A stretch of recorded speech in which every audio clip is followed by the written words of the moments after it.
My internet is terrible when I want to play Surah Quran. Sister, would you please start the recording?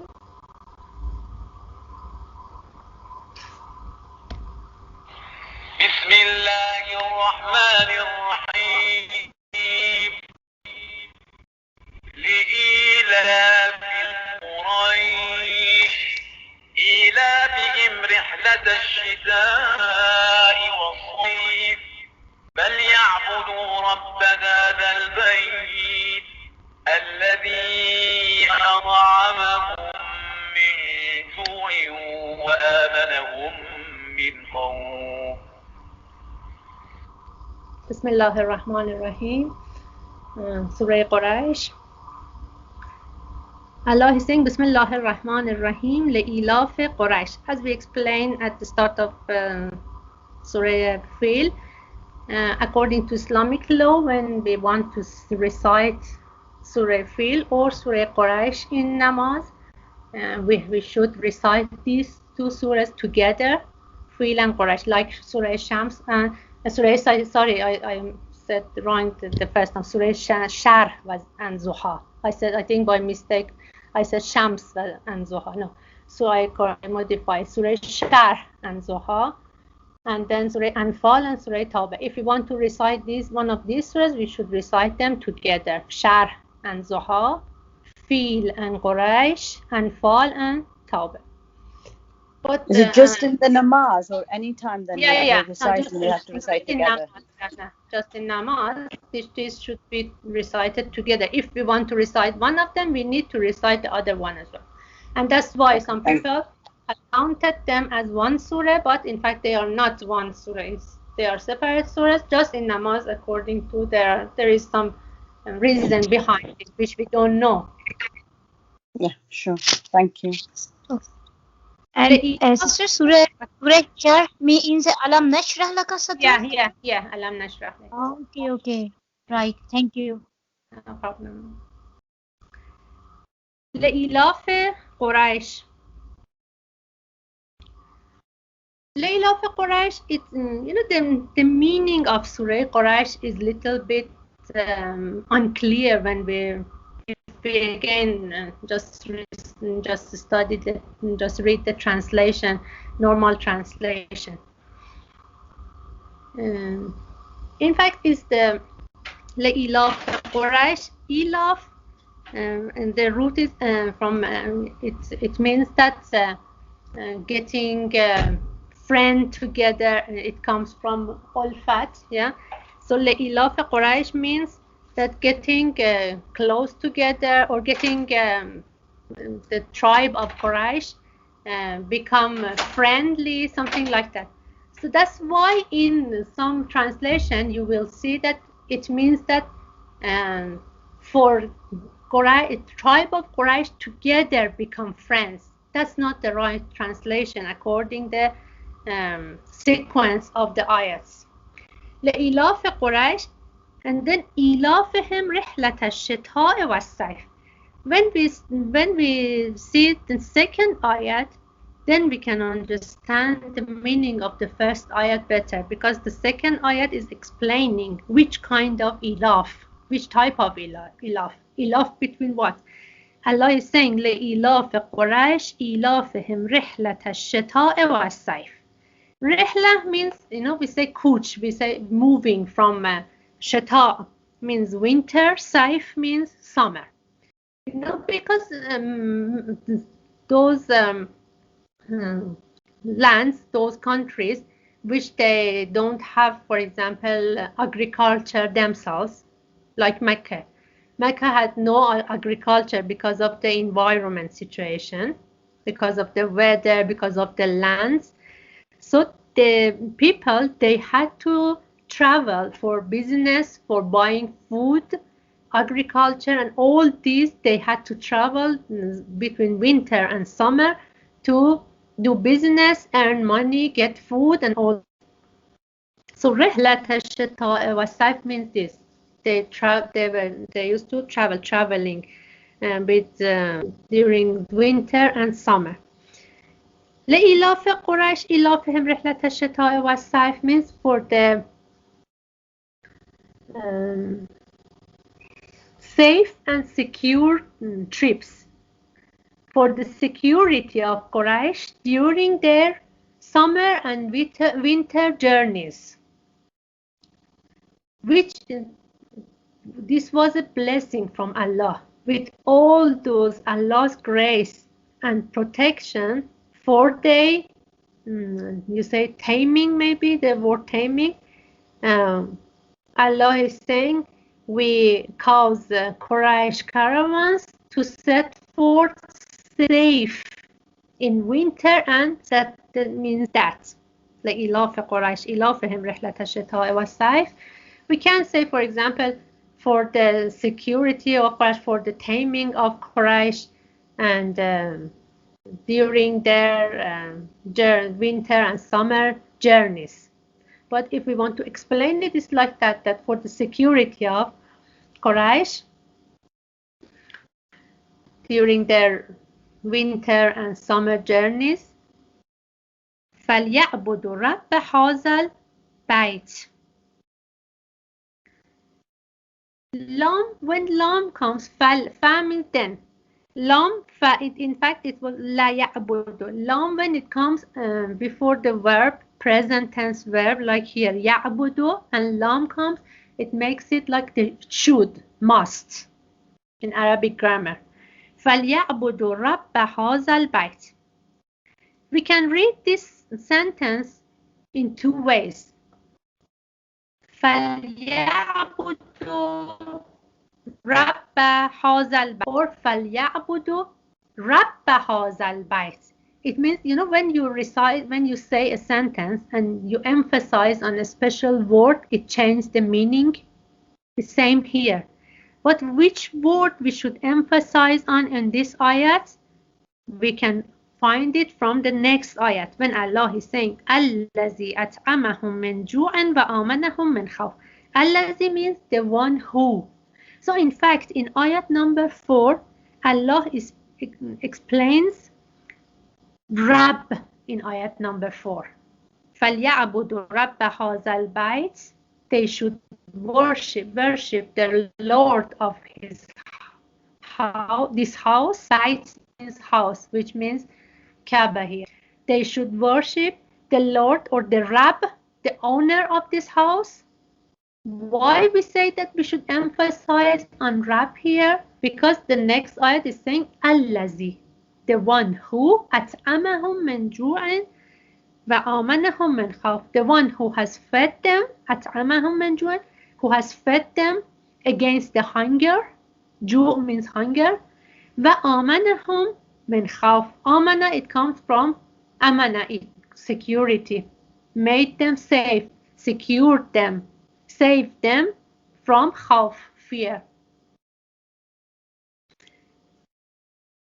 Okay, by this emphasis on Rabb, we find out, and because why we say we emphasize on Rabb, you see, in Tadabbur we have reason for everything according to the ayats of the same surah. When we say the emphasis is on Rabb, we say because the second ayat is explaining Rabb. الَّذِي أَطْعَمَهُم مِّن جُوعٍ وَآمَنَهُم مِّن خَوْفٍ. So when we emphasize on Rabb on ayat, it means they should worship the Rabb of this house. Okay, why Allah is saying this? Because they would not do that. What would they do? They would worship, and still they are the same. They would worship the house, the Kaaba, the building, not the owner of the house.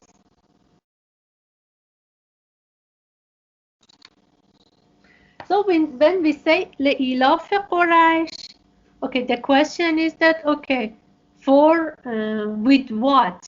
They become familiar, they feel secure with what? إلافهم رحلة الشتاء والصيف, with their journeys between summer and winter.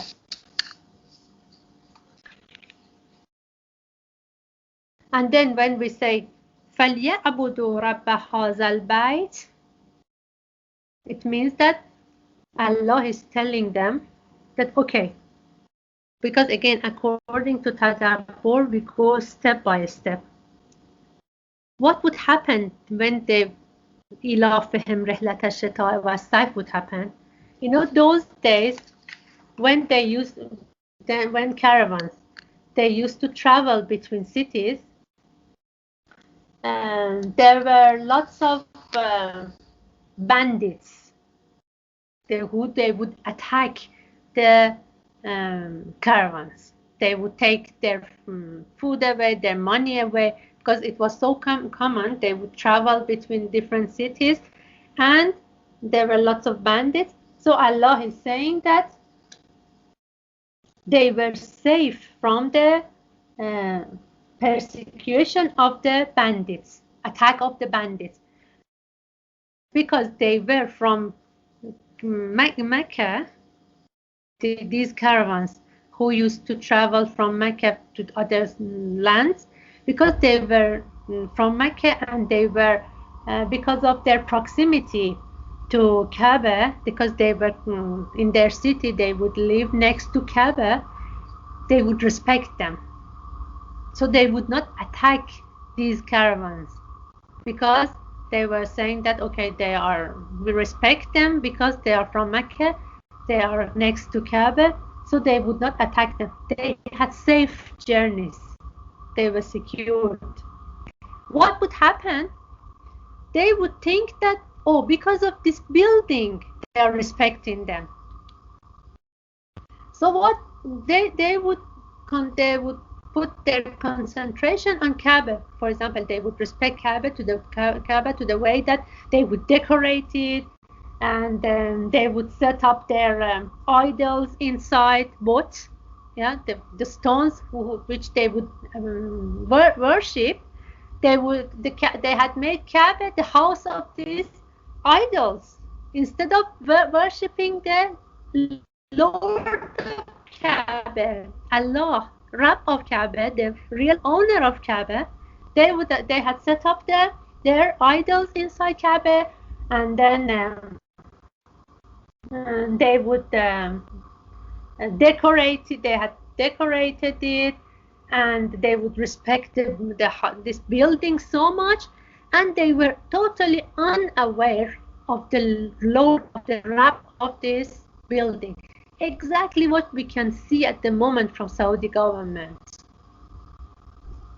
They think, oh, they have got a special position because they are next to, and they think that the reason the world is, the Muslim world, for example, respecting them, or because how this building, although the building of Kaaba is respectful, we don't want to say that definitely, but what's in their mind and the way their action shows is that they are not aware of Rabb of this Bayt. That's why Allah is telling in ayat number 3, فَلْيَعْبُدُوا رَبَّ هَذَا الْبَيْتِ. If you are respected, if people respecting you, if they don't attack your caravans, it's not because of the building. You should worship the Lord of this house.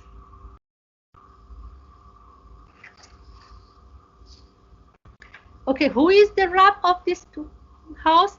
الذي أطعمهم من جوع وآمنهم من خوف.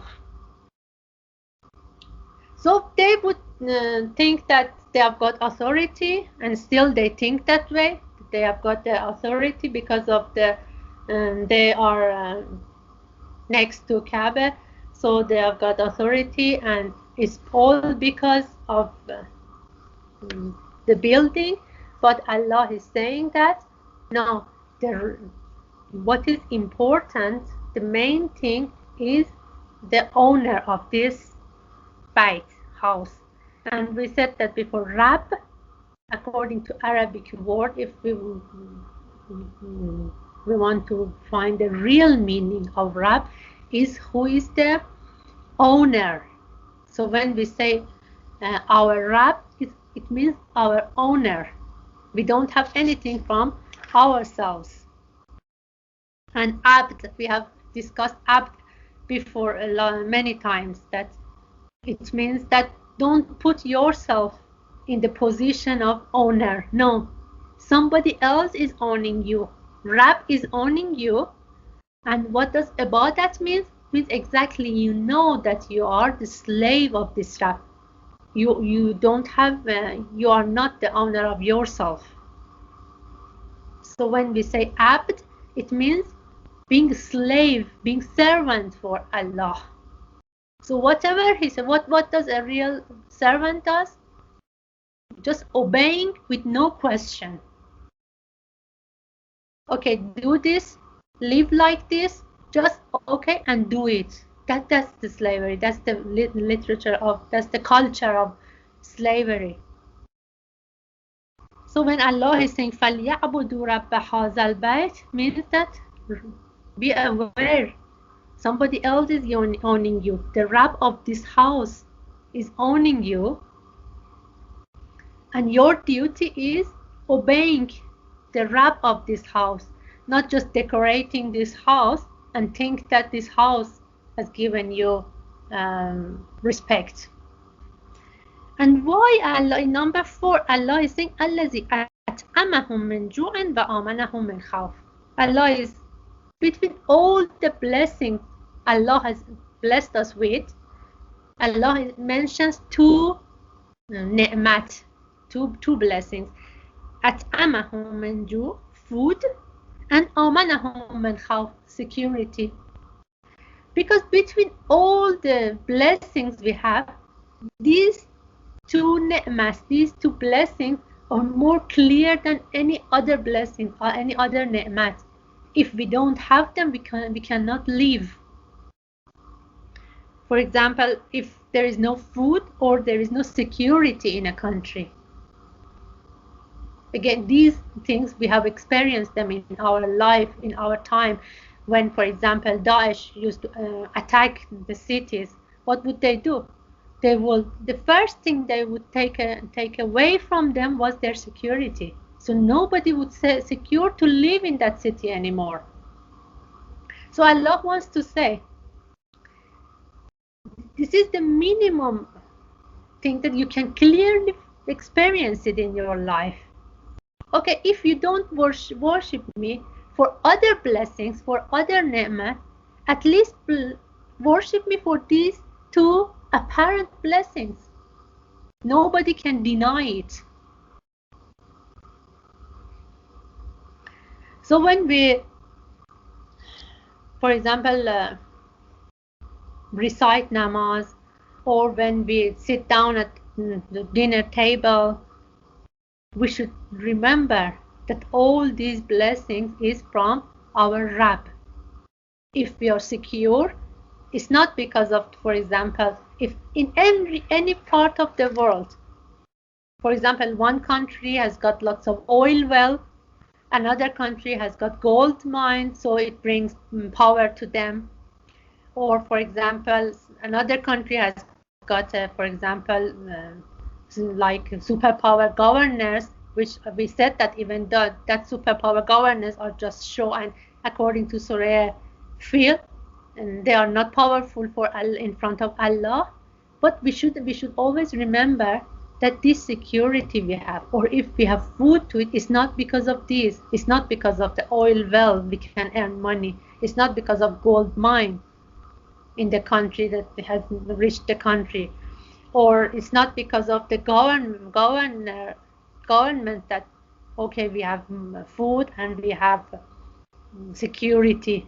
No, wherever we are, we should remember that this bait, if we want to extend the meaning of bait, every bait is Bait Allah. Yeah, everywhere is the owner is Allah, and we should worship the owner of this bait, this place. So in every place we are, in any time we are, we should always remember that